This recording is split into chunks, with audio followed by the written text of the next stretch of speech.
إن الحمد لله نحمده ونستعينه ونستغفره ونعوذ بالله من شرور أنفسنا وسيئات أعمالنا من يهده الله فلا مضل له ومن يضلل فلا هادي له أشهد أن لا إله إلا الله وأشهد أن محمدا عبده ورسوله اللهم صل وسلم وبارك على نبينا محمد وعلى آله وصحبه ومن اتبع بهداه إلى يوم القيامة وبعد.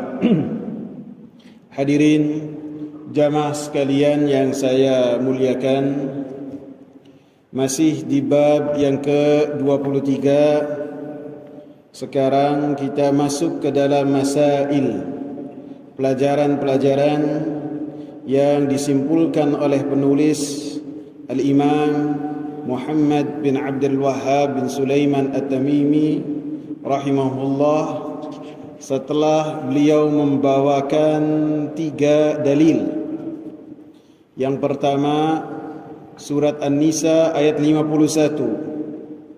Alam tara ila alladhina utu nasiban minal kitab yu'minuna bil jibti wat taghut wa yaquluna lil ladhina kafaru haula'i ahda minal ladhina amanu sabila. Bukankah sampai kepada engkau wahai Nabi Muhammad sallallahu alaihi wasallam yang berkaitan dengan orang-orang yang telah mendapatkan bagian dari Alkitab yang telah diturunkan oleh Allah Subhanahu wa taala, baik itu Taurat dan Injil. Yu'minuna bil jibti wat taghut, mereka beriman terhadap jibt, terhadap sihir, wat taghut, dan terhadap sesembahan-sesembahan selain Allah Subhanahu wa taala, dan mereka pun berkata kepada orang-orang kafir bahwasanya mereka lebih di atas hidayah daripada orang-orang yang beriman, yaitu Nabi Muhammad dan para sahabat. Kemudian yang kedua, dalil yang kedua, surat Al-Maidah ayat yang ke-60. Qul hal unabbi'ukum bisyarrin min dzalika mathubatan 'indallah. Katakanlah wahai Nabi Muhammad sallallahu alaihi wasallam, apakah saya kabarkan kepada kalian bisyarrin, dengan yang lebih jelek dari apa yang telah kalian sebutkan balasannya di sisi Allah Subhanahu wa taala? Man la'anahu Allah, siapa-siapa yang dilaknat oleh Allah Subhanahu wa taala, mereka yang dilaknat oleh Allah, wa ghadiba alaihi, dan mereka pun telah mendapatkan murka dari Allah, wa ja'ala minhumul qiradata wal khanazira wa 'abadat taghut, dan mereka dari sebagian mereka dijadikan kera-kera dan babi-babi, dan mereka pun beribadah kepada selain Allah Subhanahu wa taala. Dan dalam surat Kahfi, Al-Kahfi ayat 21, qala alladhina ghalabu ala amrihim lanattakhidanna alaihim masjida, dan berkata orang-orang yang menguasai perkara mereka, kami akan menjadikan di atas kubur mereka satu masjid, tempat ibadah. 3 dari Al-Quran, dan yang keempat dan yang kelima dari hadis Nabi sallallahu alaihi wasallam. Yang pertama dari hadis Nabi, wa an Abi Sa'id Al-Khudri radhiyallahu anhu anna Rasulullah sallallahu alaihi wasallam qala, dan dari Abi Sa'id Al-Khudri radhiyallahu anhu bahwasanya Rasulullah sallallahu alaihi wasallam berkata, la tattabi'unna sanana man kana qablakum, kalian akan mengikuti jejak langkah orang-orang sebelum kalian. hadwal kudzati bil kudzah, sama persis seperti apa yang telah mereka lakukan. Hatta law dakhalu juhra dabbin la dakhaltumuh, bahkan apabila mereka itu orang-orang sebelum kalian masuk ke dalam lubang dab, la dakhaltumuh, kalian akan masuk ke dalam lubang tersebut. Qalu, maka para sahabat berkata, ya Rasulullah, al-Yahudu wan Nasara, apakah yang kau maksud dari sebelum kalian adalah orang-orang Yahudi dan orang-orang Nasara? Maka Rasulullah katakan, faman, siapa lagi? Wali Muslim, dan dalil yang kelima, dan tercantum dalam Sahih Muslim, an Thauban radhiyallahu anhu, dari Thauban, anna Rasulullah sallallahu alaihi wasallam, bahwasanya Rasulullah sallallahu alaihi wasallam bersabda, innallaha zawali al-ardha fara'aitu masyariqaha wa magharibaha wa inna ummati sayablughu mulkuha ma zuwiya li minha. Sesungguhnya Allah subhanahu wa ta'ala telah mengumpulkan untukku bumi, maka saya melihat bagian-bagian timur dan bagian-bagian barat. Dan sesungguhnya umatku akan sampai kekuasaannya apa yang telah dikumpulkan dan ditunjukkan kepadaku. Wa u'titul kanzaini al-ahmar wal abyad, dan saya pun diberikan dua perbendaharaan, yang putih, yang merah dan putih. Wa inni sa'altu rabbi li ummati an la yuhlikaha bisanatin bi'ammah, dan saya meminta kepada Rabbku untuk umatku supaya Allah subhanahu wa ta'ala tidaklah membinasakan umatku dengan paceklik yang panjang secara menyeluruh. Wa an la yusallita alaihim aduwan min siwa anfusihim fayastabiha bidatahum, dan saya pun meminta kepada Allah jangan sampai umatku dikuasakan atas mereka dari musuh mereka, yaitu orang kafir, kemudian menghalalkan darah mereka, menghalalkan kekuasaan mereka dan wilayah mereka. Wa inna rabbi qal, dan Rabbku berkata, ya Muhammad, wahai Muhammad, inni idza qadaitu qada'an fa innahu la yurad, sesungguhnya saya apabila telah memutuskan satu keputusan, maka keputusan saya tidaklah ditolak. Wa inni a'taituka li ummatika alla uhlikahum bisanatin bi'ammah, dan sesungguhnya saya telah memberikan kepada engkau untuk umat engkau supaya saya tidaklah membinasakan mereka dengan paceklik yang panjang secara menyeluruh.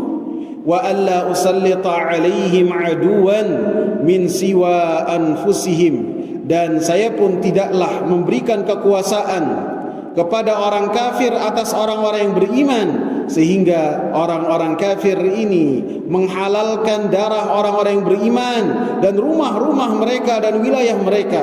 Walau ijtama'a alaihim min aqtariha, walaupun seluruh orang kafir ini berkumpul dari seluruh penjuru dunia, tidak akan mampu menguasai orang-orang yang beriman, tidak akan mampu menaklukkan orang-orang yang beriman, kecuali hatta yakuna ba'duhum yuhliku ba'da wa yasbiya ba'duhum ba'da, sampai terjadi perpecahan di antara orang-orang yang beriman, mereka satu sama lain membunuh, satu sama yang lain saling menyandera. Maka poin yang kedua ini tidaklah diberikan oleh Allah subhanahu wa ta'ala kepada nabinya untuk umatnya. Wa rawahul Barqani fi sahihi wa zad, dan Al-Imam Al-Barqani menambahkan dalam sahihnya, wa innama akhafu ala ummati al-a'immatal mudillin, dan sesungguhnya yang saya takutkan atas umatku hanyalah para imam yang menyesatkan. Wa idza waqa'a alaihimus sayfu lam yurfa' ila yaumil qiyamah, dan apabila terjadi pertumpahan darah, maka pertumpahan darah tersebut tidak akan diangkat sampai hari kiamat. Wala taqumus sa'atu hatta yalhaqa hayyun min ummati bil musyrikin, tidaklah terjadi hari kiamat sampai kelompok dari umatku mereka bersama dengan orang-orang musyrikin.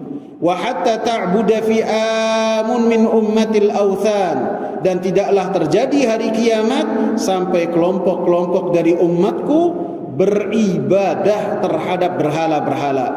Wa innahu sayakunu fi ummati kadzabuna 30 kulluhum yaz'umu annahu nabi wa ana khatamun nabiyyin la nabiyya ba'di.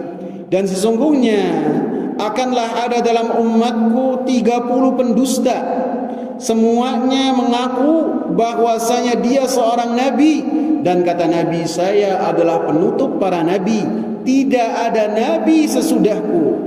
Wala tazalu ta'ifatun min ummati 'alal haqqi mansuratan, dan senantiasa ada kelompok dari umatku di atas kebenaran, ditolong oleh Allah Subhanahu wa taala. La yadurruhum, mereka tidak terdampak, man khadzalahum, orang-orang yang membenci mereka, wala man khalafahum, dan tidak terdampak dengan orang-orang yang menyelisihi mereka, hatta ya'tiya amrullahi tabaraka wa ta'ala, sampai datang perkara Allah Subhanahu wa ta'ala. Jamaah sekalian yang saya muliakan, kita akan menyebutkan beberapa pelajaran yang telah disimpulkan oleh penulis, sebanyak 14 pelajaran. Sebagiannya sudah kita bahas dan sebagiannya belum kita bahas. Yang pertama,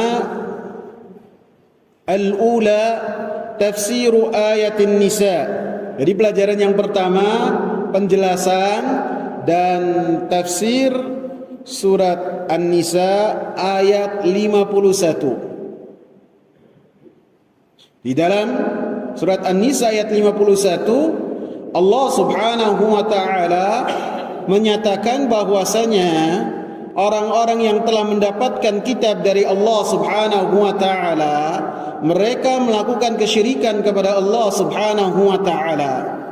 Maka apa yang menimpa mereka pun akan dilakukan oleh sebagian dari umatnya Nabi sallallahu alaihi wasallam. Karena ada keserupaan, mereka mendapatkan wahyu, mereka mendapatkan Alkitab dari Nabi mereka, kita pun umat Nabi sallallahu alaihi wasallam mendapatkan kitab dari Allah Subhanahu wa taala melalui nabi kita Nabi Muhammad sallallahu alaihi wasallam. Dan apa yang mereka lakukan berupa kemaksiatan-kemaksiatan, kesyirikan-kesyirikan, maka pun akan dilakukan oleh sebagian dari umat Nabi Muhammad sallallahu alaihi wasallam. Dan yang kedua, ats-tsaniyatu, pelajaran yang kedua, tafsiru ayatil Maidah.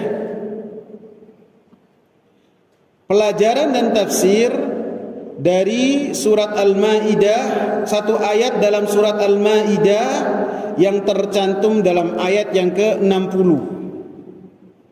Allah Subhanahu wa taala katakan, "Qul hal unabbi'ukum bi syarrin min dzalika mathubatan 'indallah man la'anahu Allah wa ghadiba 'alaihi wa ja'ala minhumul qiradata wal khanazira wa 'abada at-taghut."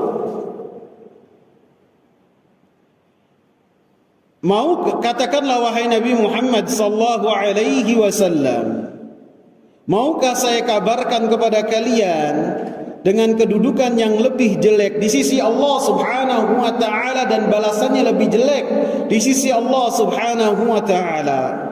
Seperti yang sudah kita bahas, ayat ini membahas tentang bagaimana penghinaan orang-orang Yahudi kepada Nabi Muhammad sallallahu alaihi wasallam, sehingga Allah Subhanahu wa taala tidak ridha dengan perkataan orang-orang Yahudi kepada Nabi Muhammad sallallahu alaihi wasallam dan kepada para sahabat.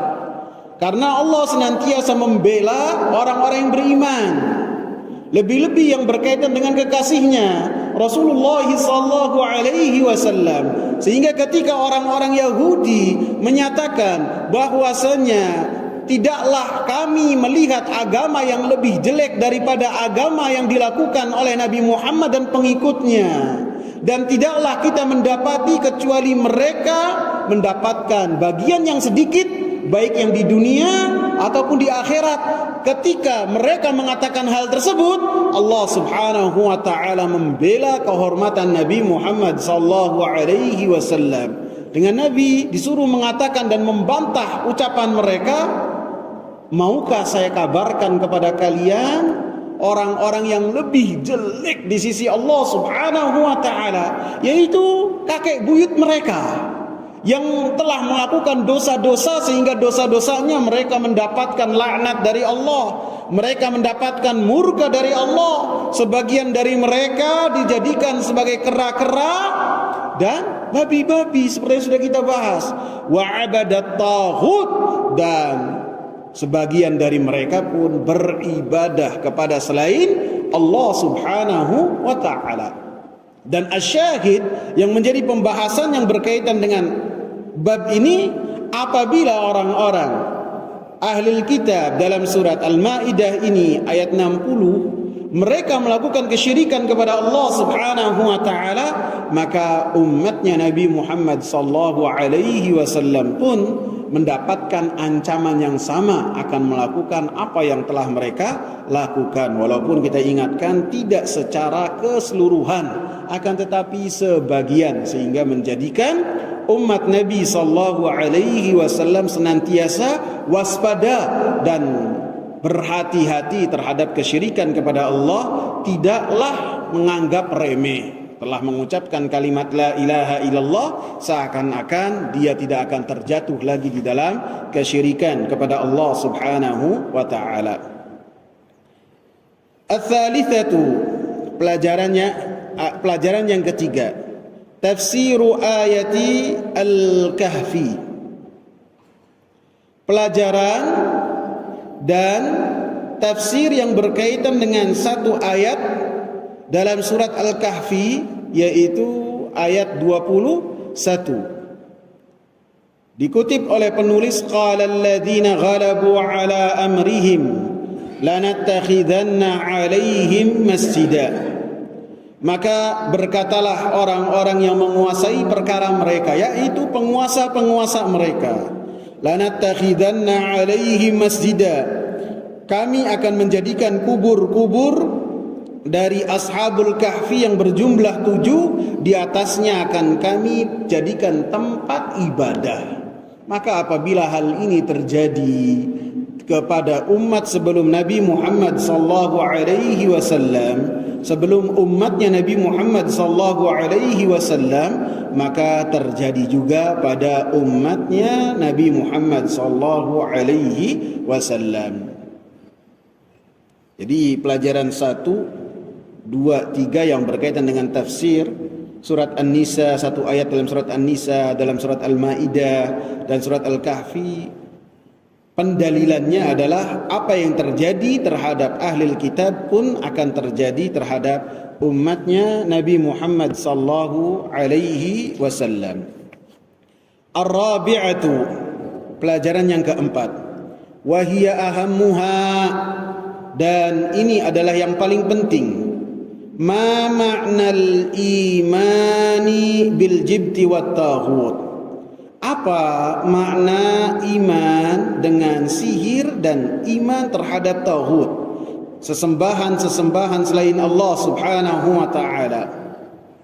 Hal huwa i'tiqadu qalbin, apakah yang dimaksud keimanan tersebut adalah keyakinan dalam hati, au muwafaqatu ashabiha ma'a bughdiha wa ma'rifati butlaniha, ataupun kesesuaian dengan orang-orang yang beriman terhadap taghut dan terhadap jibt, terhadap sihir, walaupun ada kebencian terhadap apa yang mereka lakukan dan mengetahui kebatilan yang telah mereka lakukan. Dan ini yang belum kita bahas, dan ini menunjukkan kedalaman ilmu dari penulis, bahwasanya apa makna dari beriman terhadap jibt dan taghut. dan ini berkaitan dengan surat An-Nisa ayat 51. Maka disebutkan oleh Al-Imam Muhammad bin Shalih Al-Utsaimin rahimahullah, adapun keimanan dengan hati, maka ini tidak diragukan lagi masuk ke dalam ayat dalam surat An-Nisa ayat 51 ini, bahwasanya ketika beriman terhadap taghut, terhadap jibt, maka menjadi suatu hal yang mengeluarkan mereka dari agama yang mulia ini. Adapun kesesuaian dengan pelaku-pelakunya, mengikuti dan bersepakat dengan pelaku-pelaku yang beriman terhadap taghut dan terhadap sihir, ketika mereka mengamalkan taghut dan sihir tersebut, walaupun seseorang membenci apa yang mereka lakukan dan mengetahui bahwasanya apa yang mereka lakukan adalah kebatilan, maka harus dijawab secara terperinci, kata Al-Imam Muhammad bin Shalih Al-Utsaimin. Fa in kana wafaqa ashabaha bina'an ala annaha sahihah fa hadha kufrun. Apabila seseorang bersepakat menyetujui orang-orang yang beriman terhadap sihir dan terhadap taghut atas dasar bahwasanya beriman terhadap taghut dan terhadap jibt, terhadap sihir adalah sesuatu yang benar, fahadha kufrun, maka ini adalah kekafiran, mengeluarkan pelakunya dari agama yang mulia ini.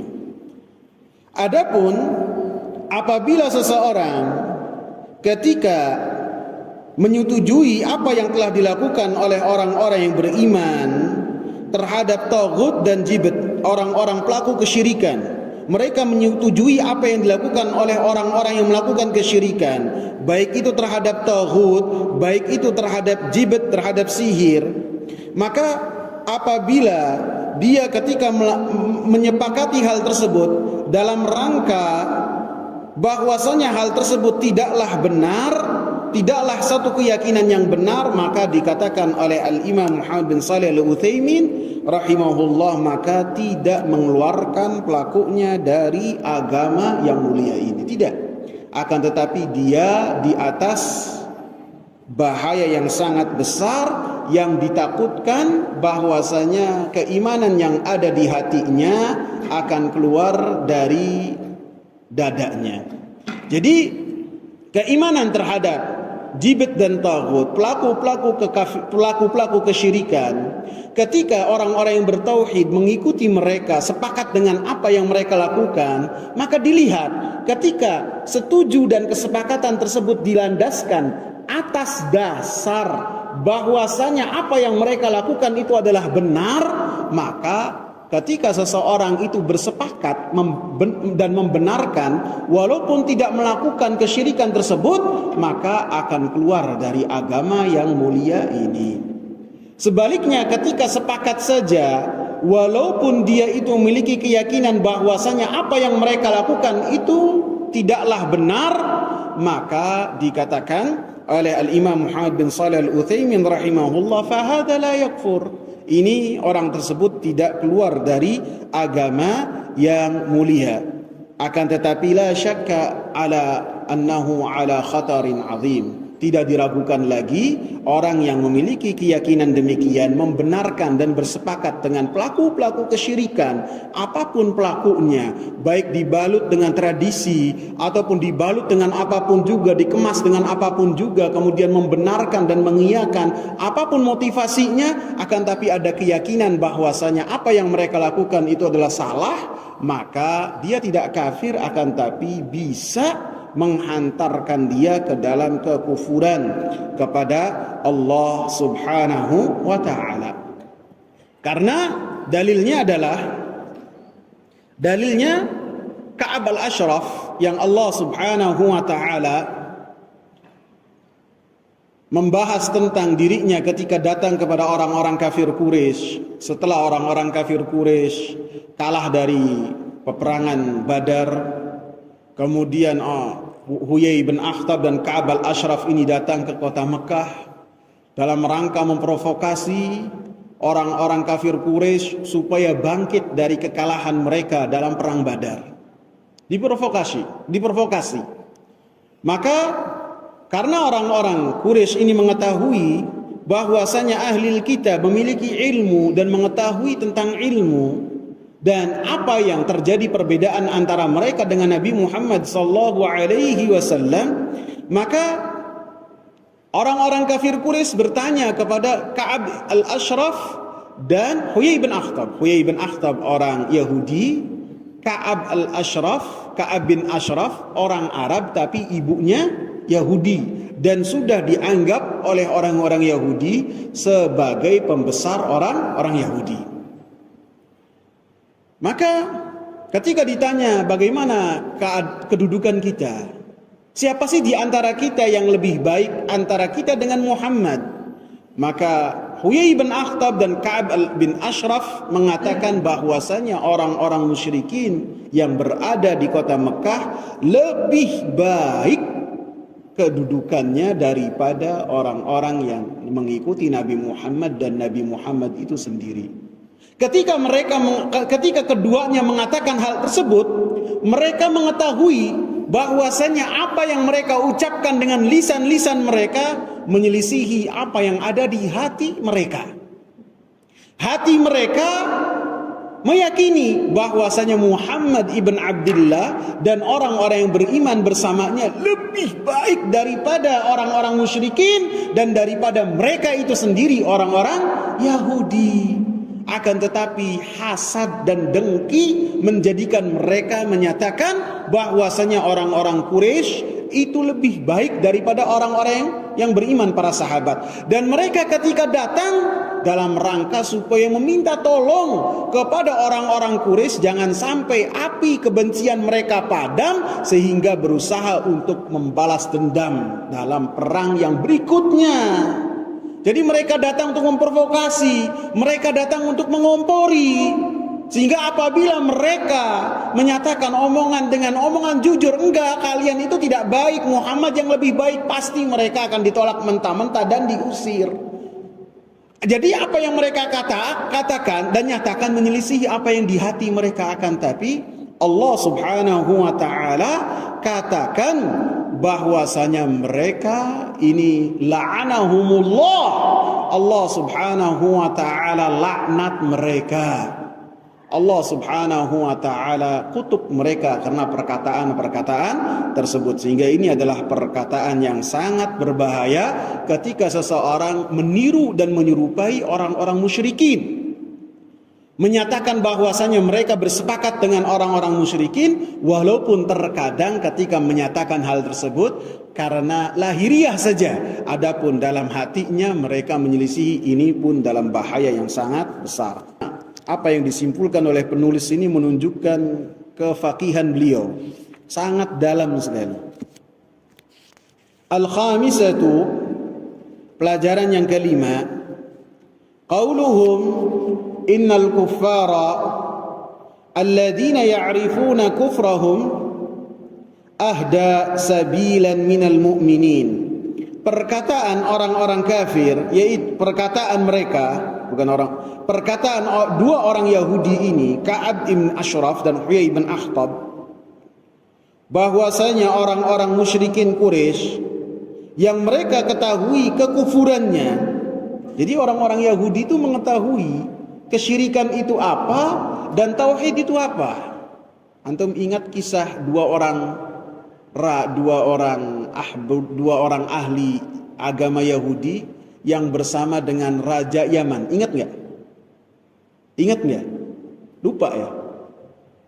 Jadi ketika Tuba As'ad, Tuba itu rajanya orang Yaman, setelah melakukan peperangan dengan orang-orang Yasrib, ini sebelum kejadian gajah, sebelum kejadian Abraha. Ketika melakukan peperangan dengan orang-orang Aus dan Khadraj, dan Tuba ini memiliki pasukan yang sangat terlatih dan dalam waktu yang lama peperangannya tidak berhenti. Yang takut siapa? Orang-orang Yahudi. Orang-orang Yahudi yang tinggal di kota Madinah, di kota Yasrib takut. Maka dua orang alim di antaranya datang ke Raja Tuba As'ad ini. Dia mengatakan, wahai Tuba, Karena Tuba ini mengatakan dia bersumpah atas nama Allah akan meratakan kota Yasrib dengan tanah. Jadi mau diratakan, tidak ada kehidupan lagi. Maka dua orang alim dari orang Yahudi ini datang ke Tuba ini. Saya baca dalam Tahdzib Ibn Hisham. Keduanya mengatakan, wahai Tuba, engkau tidak akan mampu melaksanakan apa yang telah engkau sumpahkan. Maka Tuba marah besar. Engkau meragukan kekuatan saya karena 70.000 pasukan terlatih bersama dengan Tuba. Saya tidak meragukan apa yang kau kata, apa yang kau miliki. Kota ini akan menjadi tempat hijrahnya Nabi yang memiliki kemuliaan. Mereka tahu nggak? Tahu nggak? Tahu. Kota ini, kota Yathrib yang kemudian akan menjadi namanya kota Madinah, akan menjadi tempat hijrahnya Nabi. Dan Nabi tersebut mereka tunggu. Jadi engkau tidak akan mampu melaksanakan sumpahmu. Maka kembalilah engkau. Apabila engkau paksakan, maka engkau akan binasa. Dan kejadian omongan ini sebelum pasukan gajah.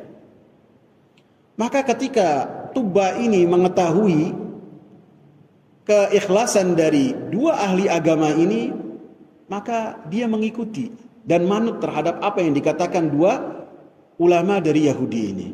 Maka sebagai balasan keduanya dibawa ke istana yang ada di Yaman.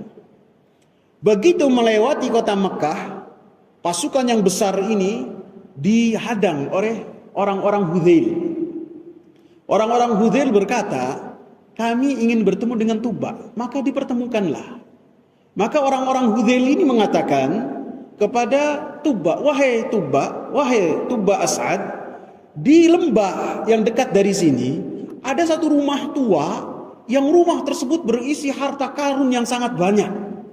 Apabila engkau datang dan menaklukkan kota tersebut, menaklukkan rumah tua tersebut, maka engkau akan mendapatkan harta karun yang banyak. Maka Tuba tertarik karena membawa pasukan yang besar. Sebelum mengikuti apa yang disarankan oleh orang-orang Hudzail, dua rahib ini pun berkata kepada Raja Tuba, wahai Raja, mereka tidaklah menginginkan dari engkau kecuali kebinasaan engkau. Kaget Tuba. Emang ada yang mampu menaklukkan saya? Maka kata Tuba, kata dua rahib ini, dua ulama ini kepada Tuba, tidaklah ada yang mengusik rumah tua tersebut kecuali akan binasa. Ini yang diketahui oleh siapa? Dua ulama Yahudi sebelum kejadian perang gajah. Maka kata Tuba, apa yang harus saya lakukan?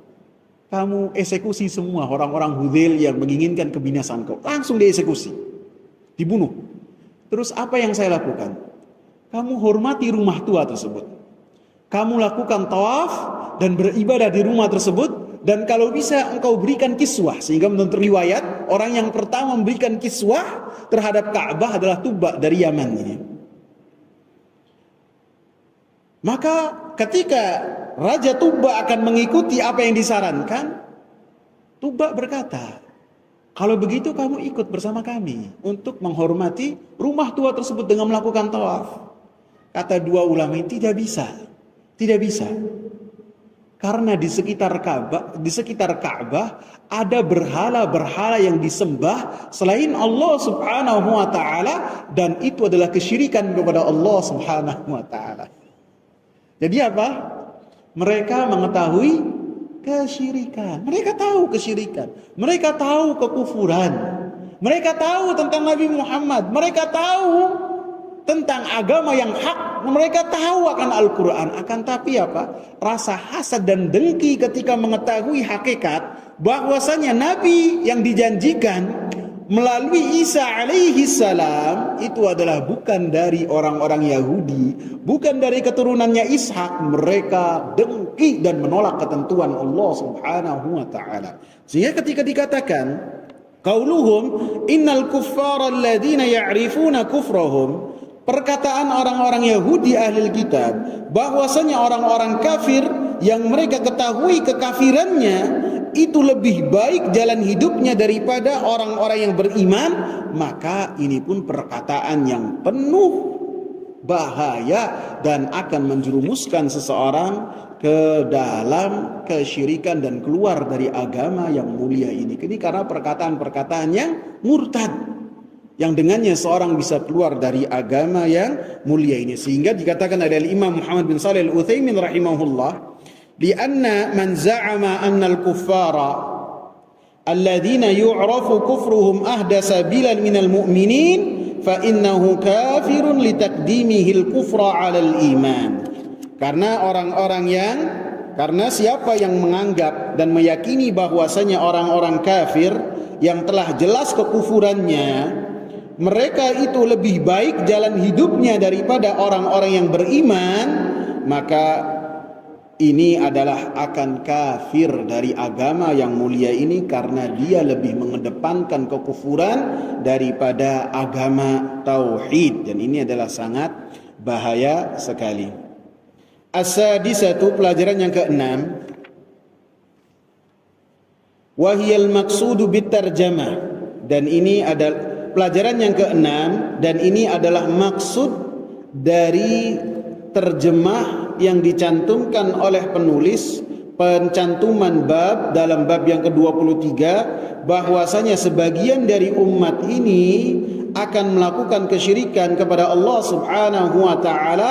Maka ditegaskan dalam poin yang keenam, anna hadza la budda an yujada fi hadhihi al-ummah kama taqarrara fi hadits Abi Sa'id, bahwasanya apa yang terjadi pada orang-orang ahli kitab, yaitu melakukan kesyirikan kepada Allah, beriman terhadap sihir, kemudian mengatakan bahwasanya orang-orang kafir itu lebih baik hidupnya dan gaya hidupnya dan metode hidupnya daripada orang-orang yang beriman. Dan dalam surat Al-Kahfi ayat 21, membangun tempat-tempat ibadah di atas kuburan, maka itu adalah semuanya akan terjadi juga dalam umatnya Nabi Muhammad sallallahu alaihi wasallam, seperti yang tercantum kama taqarrara fi hadits Abi Sa'id, seperti yang telah dijelaskan dan tercantum dalam hadis Abi Sa'id Al-Khudri. Rasulullah sallallahu alaihi wasallam mengatakan, la tarkabunna sanana man kana qablakum, kalian akan mengikuti jalan-jalan dari orang-orang sebelum kalian, baik gaya hidupnya, cara beribadahnya, dan dalam bagaimana cara beribadah kepada Allah Subhanahu wa taala, dan apa yang terjadi pada mereka, maka kalian akan mengikuti jejak langkah orang-orang sebelum kalian, hadwal qudzati bil qudzah, serupa kata Rasulullah sallallahu alaihi wasallam. Maka para sahabat pun bertanya, al-Yahudu wan Nasara, apakah ini kita akan mengikuti orang-orang Yahudi dan orang-orang Nasara? Maka Rasulullah sallallahu alaihi wasallam katakan, faman, siapa lagi? Artinya benar apa yang kalian nyatakan, bahwasanya yang diikuti oleh orang-orang dari umatnya Nabi Muhammad sallallahu alaihi wasallam adalah jejak langkah orang-orang Yahudi dan Nasara dalam beribadah kepada Allah Subhanahu wa taala dan dalam melakukan kemaksiatan kepada Allah. Sebagian dari mereka melakukan kesyirikan kepada Allah Subhanahu wa taala, maka dari umat ini pun sebagian dari mereka akan melakukan hal yang sama. Sebagian dari umat ahli kitab, mereka melakukan tipu daya dalam menjauh larangan-larangan Allah Subhanahu wa taala, maka sebagian dari umatnya Nabi sallallahu alaihi wasallam pun melakukan hal yang sama. Sebagian dari ahli kitab, mereka melakukan dosa-dosa kecil, maka ini pun dilakukan oleh umatnya Nabi sallallahu alaihi wasallam. Sehingga apa yang dilakukan oleh orang-orang Yahudi dan orang-orang Nasara pun akan dilakukan oleh umatnya Nabi sallallahu alaihi wasallam, karena nabilah yang perkataannya paling benar menyatakan hal tersebut, la tarkabunna, kalian pasti akan melakukan hal tersebut. Dan kita ingatkan bahwasanya ketika Nabi sallallahu alaihi wasallam menyatakan hal yang demikian, bukan dalam rangka membenarkan apa yang terjadi, bukan.